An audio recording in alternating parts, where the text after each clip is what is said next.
Welcome to We Talk About Sports Stuff, where we talk about sports stuff. I've got my co-host Jocelyn Abrams and commentator Gabe Medina here with me, and we're going to talk about the obvious sports stuff. So the NBA All-Star Game was this past weekend. So what do you guys think about that? It was pretty interesting. One of the things I always look forward to is the dunk contest. It's fun. Like seeing the creativity of some of the players and seeing how they're able to make a dunk like just so memorable is always insane. One that I had some hopes for was John Collins's dunk, where he had the scale model of the Wright brothers playing. And then broke part of it. Yeah. Yeah. That was intense. That was pretty cool. Yeah. And then like Hamidou Diallo's. How do you jump over someone's 7'1"? That's incredible. Aspirations that I will never.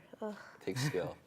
I don't have that skill, but it's really impressive. It really is. He had a Superman, like he ripped open Superman his shirt. complex. Yeah. That's incredible. Yeah.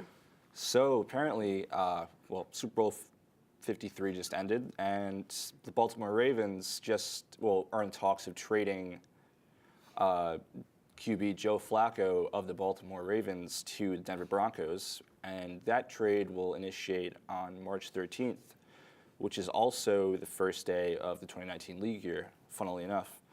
They anticipated the trade in the offseason, but Denver weren't really viewed as the team he was going to be traded to, so it was pretty unexpected. But in 2012, the Ravens and Broncos went into double overtime during Super Bowl 47 playoffs, resulting in the Ravens defeating Denver 38-35, which I remember that Super Bowl. I was, I think, sophomore in high school or junior in high school. That was incredible. Then Flacco won the MVP award, and ironically, the new Broncos coach, Vic Fangio, worked for the Ravens from 2006 to 2008, crossing Flacco by 2 years. And the 34-year-old is reportedly receiving $18.5 million in 2019, which is a crapload of money. Oh my God. But the trade sets up $16 million in dead money for the Ravens, but also makes a net cap savings of $9.5 million this year. And with that, I'm going to hand it over to Jocelyn Abrams, who is going to be talking about Brazilian footballer Emiliano Salas. Argentinian. Argentinian, my bad. This past Saturday, the funeral of the late Argentinian striker Emiliano Sala was held in his hometown of Progreso in Argentina. Last month, Sala and his pilot died when their small plane crashed in the English Channel as he was on his way to Cardiff City FC. He joined the team as a new player after Cardiff signed him on for 15 million euros. His plane disappeared from radar on January 21st after he said goodbye to his former teammates from FC Nantes. Sala's family, friends, and former teammates gathered for his wake at San Martin de Progreso, his boyhood soccer club, where he began his career and ultimately left when he was 15 to play professionally. Representatives of both Cardiff FC and FC Nantes attended the funeral service. Sala's body was recovered from the wreckage last week after a private search for both him and his pilot, David Ibbotson, was commissioned by the family and financed via crowdfunding. Ibbotson is presumed dead, although his body has not yet been found.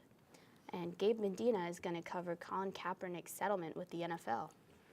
On February 16th, news broke out about former 49ers player Colin Kaepernick's grievance case. Back in 2016, Kaepernick was at the center of attention when he chose to kneel during the national anthem to protest police brutality and problems regarding racial inequality.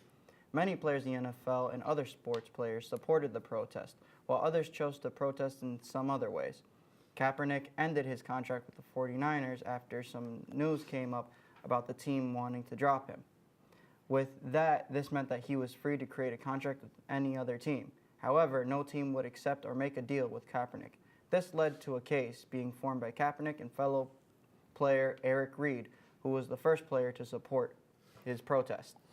Kaepernick then made big news in 2018 when he took part in a campaign with Nike, which led to backlash from people who found Kaepernick's protests to be disrespectful. The focus of the case was that teams colluded with each other to deny him a form of contract to play for a team. Now that the case has been resolved, and while no party has said anything, the question remains is how this will change the views toward the NFL. Whatever team Kaepernick ends up on will end up getting a whole lot of attention. Once he joins the team, he will more than likely still kneel during the national anthem, which will then build up a lot of attention from the press and probably get some words from President Trump again. As of now, his lawyer claims that a team will sign him soon, and he sees it possibly being the New England Patriots or the Carolina Panthers. In my opinion, the Panthers would be the best choice. The reason for this is because Tom Brady has plans to still play for a few more years with the Patriots, and many New England fans wouldn't want to see their GOAT be replaced by Kaepernick at all during the season. As for the Panthers, their quarterback Cam Newton dealt with a shoulder injury which can affect his game in the future. Kaepernick also has the benefit of playing with Reed again, as they were both teammates for the 49ers. This can help him ease into the team and allow him to settle in this new environment. Until then, we will wait until drafts are being made and contracts are being signed. Wherever Kaepernick ends up will be big news. Back to you. Yeah, so with that, we talked about sports stuff, and yeah, that's the news. See you next time. See you next time. Okay, that's all right. I choked. That was great.